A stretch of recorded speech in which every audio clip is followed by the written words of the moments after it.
Znači,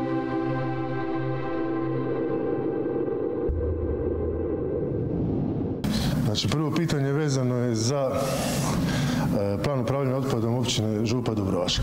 Evo, neki dan je načelnik Nardali na Dubrovačkoj televiziji jasno rekao da općina Župa Dubrovačka nije donijela plan upravljanja otpadom i ne samo to, nego je 4 puta ponovio, pogledajte snimku, da taj plan upravljanja ne služi ničemu.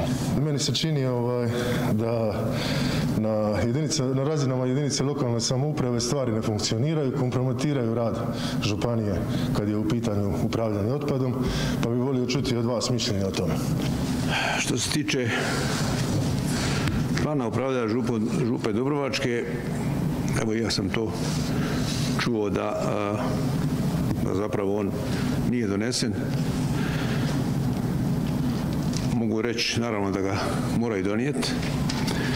Međutim, i bez plana gospodarenja otpadom oni moraju raditi sve da se usklade s potrebama i sa mjerilima koja su dana u županijskom planu gospodarenja otpadom, konačno u planu gospodarenja otpadom u Republici Hrvatskoj, a to znači da 60% otpada moraju odvajati,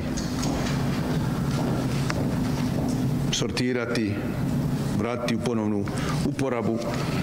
Dakle, to moraju raditi bez obzira na to imaju li plan ili ne, a da su trebali imati plan, apsolutno su trebali.